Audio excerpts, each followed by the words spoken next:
오늘 우리에게 주시는 하나님의 말씀은 민수기 8장입니다. 민수기 8장 1절에서 13절까지의 말씀을 보겠습니다. 민수기 8장 1절에서 13절까지의 말씀입니다. 민수기 8장 1절에서 13절까지의 말씀을 우리 한 절씩 교독하고 마지막 절 함께 보겠습니다. 여호와께서 또 모세에게 말씀하여 이르시되 아론에게 말하여 이르라. 등불을 켤 때에는 7 등잔을 등잔대 앞으로 비추게 할지니라 하시매 아론이 그리하여 등불을 등잔대 앞으로 비추도록 켰으니 여호와께서 모세에게 명령하심과 같았더라. 이 등잔대의 제작법은 이러하니 곧 금을 쳐서 만든 것인데 밑판에서 그 꽃까지 쳐서 만든 것이라. 모세가 여호와께서 자기에게 보이신 양식을 따라 이 등잔대를 만들었더라. 여호와께서 모세에게 말씀하여 이르시되 이스라엘 자손 중에서 레위인을 데려다가 정결하게 하라. 너는 이같이 하여 그들을 정결하게 하되 곧 속죄의 물을 그들에게 뿌리고 그들에게 그들의 전신을 삭도로 밀게 하고 그 의복을 빨게 하여 몸을 정결하게 하고 또 그들에게 수송아지 한 마리를 번제물로 기름 섞은 고운 가루를 그 소제물로 가져오게 하고 그 외에 너는 또 수송아지 한 마리를 속죄제물로 가져오고 레위인을 회막 앞에 나오게 하고 이스라엘 자손의 온 회중을 모으고 레위인을 여호와 앞에 나오게 하고 이스라엘 자손이 그들에게 안수하게 한 후에 아론이 이스라엘 자손을 위하여 레위인을 흔들어 바치는 제물로 여호와 앞에 드릴지니 이는 그들에게 여호와께 봉사하게 하기 위함이라.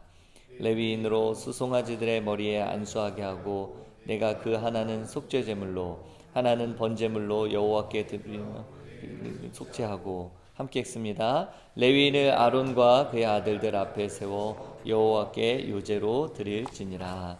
아멘. 꽤 오래전부터 혼자서 기타를 쳤습니다.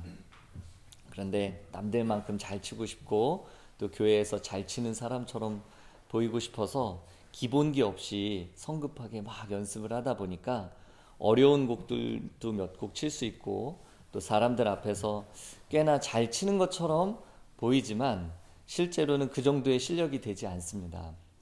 돌아보면 제 성급함이, 제 조급함이 저에게 거짓 실력을 남겼습니다. 신앙도 마찬가지인 것 같습니다. 우리가 수련회나 아니면 특별한 집회에 참여하고 부흥회에 참여함으로써 우리 신앙의 갑작스런 진보를 기대하고 성장을 또 바라기도 하지만 그러한 조급함과 성급함은 사실 우리에게 거짓 신앙을 남기는 경우가 많습니다.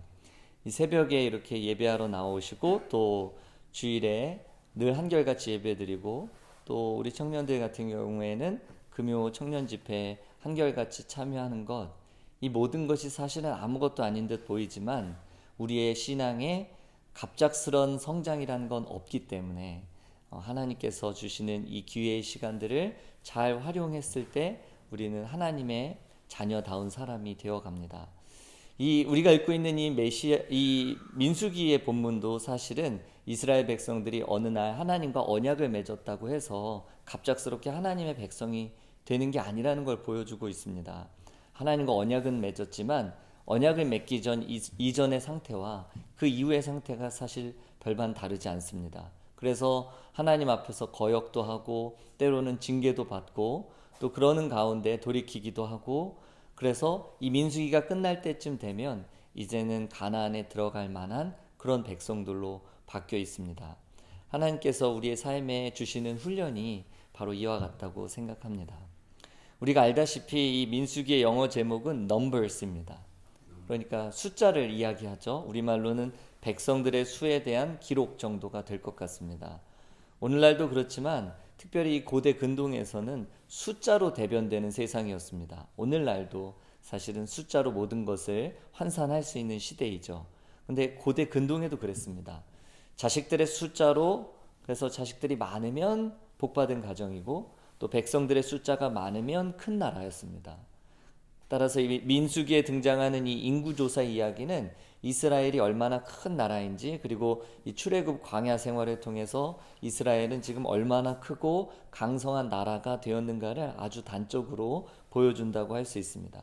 그러나 하나님은 사람들의 수가 많고 적음에 따라서 그분의 영광과 그분의 존귀가 증명되거나 드러나는 분이 아닙니다. 그래서 이 민수기에서 여기서 지금 이루어지고 있는 이 인구조사는 사실 하나님이 그분을 위해서 명령하신 것이 아니라 이스라엘의 백성들을 위해서 허락하신 인구조사입니다. 그러면 하나님은 왜 어째서 숫자를 그렇게 중요하게 생각하시지 않는 분이 백성들의 숫자를 세어보도록 하셨을까요? 민수기에 히브리 성경 제목이 있는데요. 이게 보통 성경 제목이 명사로 딱 떨어져야 되는데 이 히브리 성경 제목은 베미드바르, 그러니까 약간 phrase입니다. In the desert of 뭐 이런 식으로 표현할 수 있을 것 같아요. 그러니까 한마디로 말씀드리면 광야에서 이런 의미를 가지고 있습니다. 그리고 이것이 민수기의 공식적인 의미입니다. 광야는 히브리어로 미드바르이고 이 단어의 동사형이 다바르인데 다바르는 하나님의 말씀을 듣고 순종하다라는 뜻을 가지고 있습니다. 또 같은 어원을 가지고 있는 이 드비르, 발음이 비슷하죠? 이 드비르라는 단어는 하나님을 만나는, 이스라엘의 대제사장이 하나님을 만나던 이 성막 가장 안쪽에 있는 지성소를 뜻하는 단어입니다. 그러니까 이 광야는 하나님의 말씀을, 그러니까 하나님께서 우리에게 말씀하시는 장소, 마치 지성소와 같이 하나님이 말씀하시는 장소라는 의미로 이해할 수 있습니다. 그렇다면 이 민수기의 제목이 가지고 있는 두 가지 의미, 첫째는 광야에서 들려주시는 하나님의 말씀이라는 의미와 두 번째로 백성들의 수에 대한 기록, 이 두 가지가 어떻게 연관성을 가지고 있을까요? 광야에서 들려오는 하나님의 말씀과 백성들의 수는 어떻게 연결될 수 있을까요? 어쩌면 이 민수기는 광야에서 들려오는 하나님의 말씀을 통해 비로소 하나님의 백성이 되어가는 이스라엘의 이야기를 담고 있는 책이라고 볼 수 있습니다. 만일 이것이 사실이라면 하나님께서 이스라엘 백성들을 왜 광야로 인도하셨는가? 그 이유가 분명해집니다. 오로지 하나님 한 분만을 의지하게 하셔서 참 하나님의 백성이 되게 하시기 위해서입니다. 그렇다면 광야가 아니면 안 될까요? 꼭 훈련의 장소가 광야여야만 할까요? 여러분, 우리는 보편적으로 하나님을 빼놓고는 거의 다 의지해 본 사람들입니다. 정말 하나님 외에는 모든 것을 되는 대로 다 의지하려고 하는 사람들입니다. 그래서 하나님은 우리를 광야로 인도하십니다. 광야라는 곳은 아무것도 없는 곳이니까. 그래서 이스라엘 백성들을 살게 하고 매일 그들을 지탱하게 하는 그 모든 자원들이 전적으로 하나님께로부터 왔다는 사실, 하나님께서 주셨다는 그 사실을 절대 부인할 수 없는 곳이 광야입니다. 만일 광야에서 우리가 무엇인가를 얻었다, 그렇다면 그것은 누가 봐도 100% 하나님께서 주신 것이 분명하기 때문입니다. 이스라엘은 하나님의 자녀이기 때문에 40년간이나 아무것도 없는 곳에서 모든 것을 공급받아 살았습니다. 40년을 그렇게 살았으니까 하나님을 얼마나 의지하게 되었을까요? 이처럼 하나님은 이스라엘 백성들로 하여금 광야에서 오직 하나님만을 전적으로 의지하는 하나님의 백성이 되게 하셨고, 그렇게 광야에서 들려주시는 하나님의 말씀을 통해서 이스라엘을 하나님의 백성으로 빚어가십니다. 그리고 이제 이 가나안 정복에 앞서서 민수기 1장에서 이 9장까지는 이 12지파의 진영의 위치도 정해주시고 앞으로 레위인들이 담당하게 될 직무를 맡기시는 내용이, 그러니까 율법도 가르쳐 주시고 이런 내용들이 기록되어 있습니다. 특별히 민수기 7장은 성막 봉헌한 이야기와 또 하나님께 바친 헌물에 관한 내용을 기록하고 있는데 이것을 통해서 성막, 그러니까 오늘날의 교회를 이야기하죠. 이 성막, 곧 하나님께서 임재하시는 거룩히 구별된 공간과 장소를 설명합니다. 그리고 8장에서는 바로 그 거룩한 공간과 그 장소에서 하나님을 예배하고 섬겨야 하는 거룩한 사람들에 대한 이야기가 나옵니다. 그래서 이제 레위인이 주로 이야기가 언급이 되는데요. 레위인 하면 이제 목사님들이나 아니면 뭔가 예배의 어떤 업무에 종사하시는 분들만을 연상하는 경우가 있는데, 레위인은 이제 여러분들도 레위인입니다. 하나님께 부름받아서 하나님을 예배하는 이 땅의 모든 레위인들, 그들을 대상으로 기록된 말씀이라고 볼 수 있습니다. 오늘의 본문을 보시면 성막 봉헌을 다 마친 후에 우선 이 등잔대의 사용법과 제조법에 대해 이야기합니다. 갑자기 등잔대가 나오는데 이 등잔대는 제사장이 이 성막 내부에서 백성들을 위한 제사 업무를 실수 없이 감당할 수 있도록 캄캄한 성막 안을 비춰주는 그런 역할을 합니다. 이 성막 안은 완전히 암흑의 장소였습니다. 필름을 현상하는 그 정도의 암흑이 아니라 하나도 아무것도 할 수 없을 만큼 움직일 수 없을 정도의 그런 암흑이었습니다.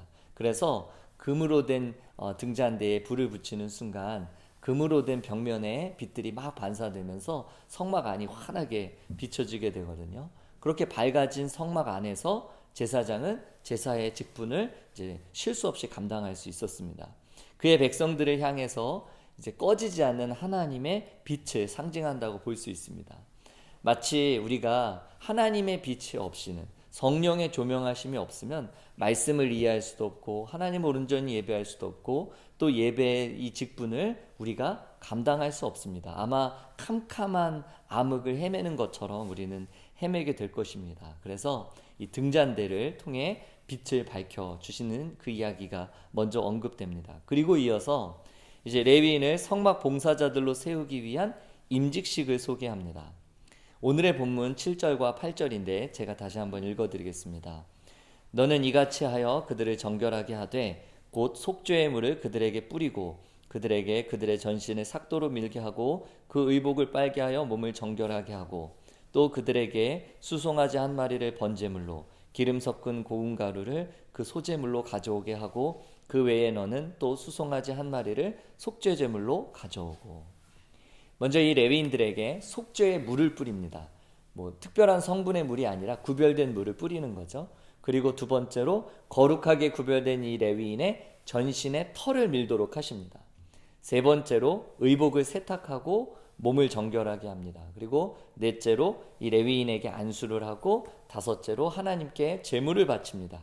이때 드리는 제물은 세 가지가 있는데 번제와 소제와 속죄제입니다. 자, 그렇다면 여러분 이 레위인을 성막 봉사자로 세우기 위한 이 임직식은 어떤 의미가 있을까요? 임직식을 통해서 레위인들은 어떤 특별한 능력과 지위를 얻게 되었을까요? 성경은 이러한 임직식에 어떤 마법과 같은 효력이 있다고 말하지 않습니다. 제가 목사 안수를 받았다고 해서 그 이전과 그 이후가 완전히 다른 존재가 된다? 물론 특별한 의미가 있지만 어떤 마법과 같은 효력을 갖게 된다, 이런 의미를 갖고 있지는 않지 않습니까? 임직식이 레위인들을 특별하고 능력 있는 주의 종으로 저절로 변신시켜준다고 약속하고 있지도 않습니다. 임직식 자체가 이 레위인들에게 그 어떤 영험한 능력이나 권위를 부여해 주는 것이 아니기 때문입니다. 그렇다면 하나님은 어째서 이 레위인들을 성막 봉사자로 구별하면서 이러한 독특한 예식을 꼭 치르게 하셨을까요? 이유는 아주 확실하고 분명합니다.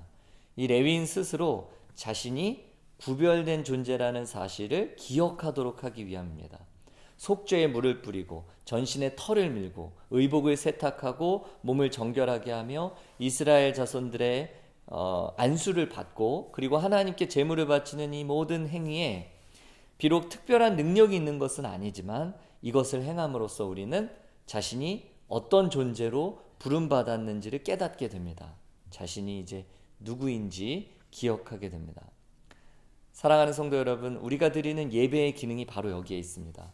세상에서는 내가 전혀 구별되지 않는 존재로 삽니다.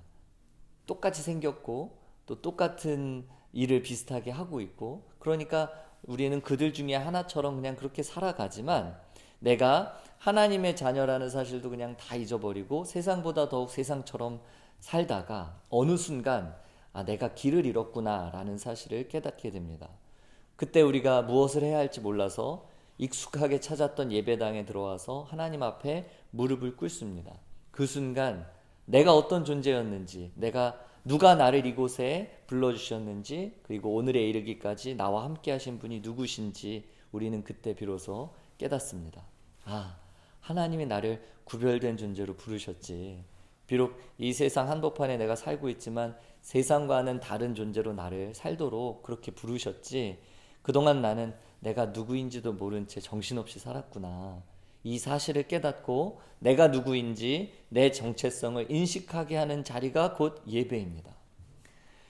오늘 본문을 보시면 하나님은 이 레위인들을 성막 봉사자로 세우시면서 하나님께 번제와 소제와 속죄제를 드리게 하셨습니다. 그리고 앞으로 이 성막 봉사자로서 레위인들은 제사장들이 드리는 이 번제와 소제와 속죄제를 정말 매일같이 보게 될 것입니다. 그리고 자신들을 거룩하게 구별하시면서 하나님께 드렸던 이 번제, 소제, 속죄제와 동일한 제사가 하나님 앞에 계속 반복해서 드려질 때마다 레위인들은 아마 계속해서 기억하게 될 것입니다.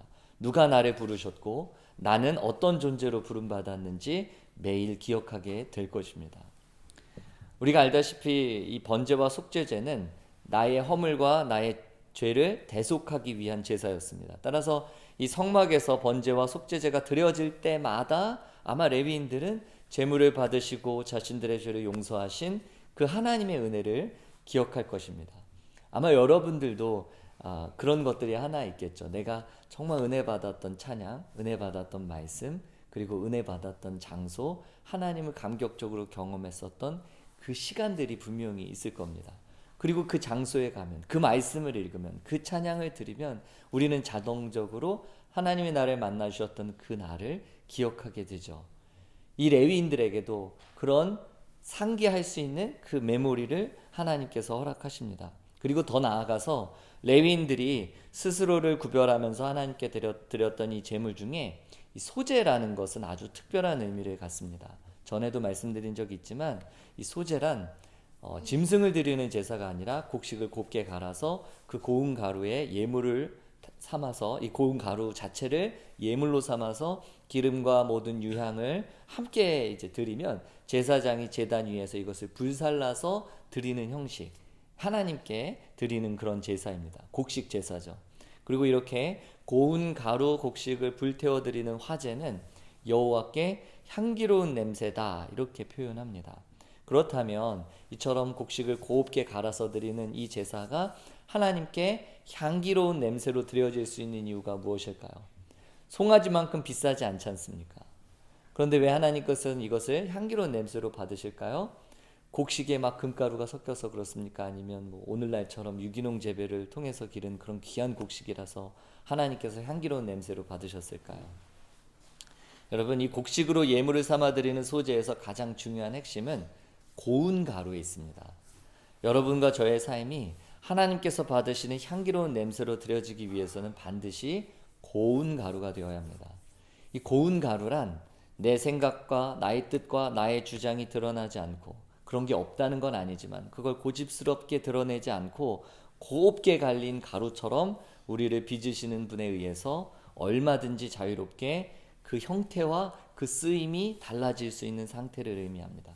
한마디로 하나님께서 마음껏 하나님이 원하시는 모양과 형태와 쓰임으로 바꾸어 쓰실 수 있도록 우리를 갈아서 드리는 거죠. 반대로 내 주장과 고집과 뜻이 마치 송곳처럼 계속해서 삐쳐나와서 이 고운 가루가 되지 못하고 덩어리진다면 결국 하나님께 향기로운 냄새로 드려질 수는 없습니다. 따라서 하나님께 우리가 매주 드리는 이 예배는 스스로 이 고운 가루가 되기로 결단하는 사람들이 자신의 뜻과 자신의 생각을 이 말씀의 절구통 안에 넣어서 곱게 덩어리지지 않도록 갈아내는 시간입니다. 조금이라도 내 것이 남아있어서는 안 된다는 것을 잘 알죠. 그래서 아주 미세한 분말이 될 때까지 스스로를 완전히 해체한 다음에 그 고운 가루를 하나님께 드릴 때 하나님은 그것을 하나님의 것으로 새로이 아름답게 빚어내십니다. 신앙이 경건한 사람들도 사실 빠지는 위험성이 있죠. 하나님 나를 이렇게 써주세요. 우리가 기도하는데 생각해보면 우리는 하나님께 기도할 때 하나님께 쓰임받기를 원하는 동시에 그 쓰임새도 우리가 결정하고 싶을 때가 있습니다. 그러나 하나님께서 우리 레위인들에게, 여러분들에게, 저에게 요구하시는 제사는 덩어리지지 않고 곱게 갈린 분말과 미세한 분말처럼 곱게 갈린 그런 소재를 원하십니다. 그리고 그것을 우리가 하나님께 드릴 때 하나님이 원하시는 모양으로, 하나님께서 기뻐하시는 모양으로 아름답게 만들어 가십니다. 레위인은 이처럼 하나님께서 마음껏 빚으실 수 있는 존재로 부름받은 하나님의 사람들입니다. 그리고 우리 역시 그런 존재로 살도록 부름받은 사람들입니다. 따라서 우리가 하나님을 섬기는 이 레위인으로 구별된 존재라면 우리는 번제를 통해서 나의 죄와 공동체의 죄를 회개하고 속죄제를 통해서 성도 간의 화평을 깨뜨렸던 나의 욕심과 나의 자랑과 교만을 회개해야 할 것입니다. 더 나아가서 결코 덩어리지지 않은 이 고운 가루와 같이 하나님께서 얼마든지 마음껏 쓰실 수 있는 고운 가루가 되어서 하나님께 향기로운 냄새로 드려지는 우리 모두가 될 수 있기를 간절히 소원합니다. 이 새벽에 번제와 소제와 속죄제를 드림과 같이 하나님 앞에서 우리를 구별하여 드리는 은혜가 충만하기를 소원합니다. 기도드리겠습니다. 하나님, 우리가 우리의 삶에 하나님의 부르심이 있어서 오늘 이 자리에 있음을 기억합니다. 우연히 던져진 존재들이 아니라 하나님의 계획과 섭리 가운데 오늘 우리가 이곳에 있음을 기억하고 성급한 마음과 조급한 마음이 아닌 하나님 앞에서 잘 훈련되어 곱게 갈린 소재와 같이 주님께 그렇게 쓰임받는 우리 모두가 되게 하여 주옵소서. 근심할 것 많고 시간은 자꾸 흐르고 난 그대로 있는 것 같고 그래서 불안하고 염려가 되어서 하나님 앞에 서둘러서 뭔가를 해보려고 하는 우리의 이 마음을 하나님께서 다스려 주시고 특별히 학업의 자리, 직장에서 또 삶의 자리에서 여러 가지 분주하고 근심 많은 상황을 마주할 때마다 우리 하나님께서 평안 가운데 우리 모든 성도님들의 삶을 인도하여 주옵소서. 질병의 문제로 또 여러 가지 삶의 문제들로 인하여 하나님께 기도하고 있는 이들이 있다면 하나님께서 하나님의 방법으로 치료하시고 회복시키시고 새 힘을 허락해 주옵소서. 하나님, 우리를 레위인으로 부르셨으니 구별된 자로 살게 하여 주옵소서. 우리가 있는 학업의 자리와 또 직장과 또 삶의 자리에서 하나님의 자녀로 또 구별된 자로 레위인으로 그렇게 살아가는 자들 되게 해 주옵소서. 하나님이 기뻐하시는 고운 가루가 되어 하나님이 원하시는 모양, 하나님께서 원하시는 형태로 마음껏 쓰실 수 있는 우리 모두가 되도록 우리 하나님 함께해 주옵소서. 이 새벽에도 우리와 그렇게 함께 하실 주님께 감사드리며 사랑이 많으신 예수님의 이름으로 기도드립니다.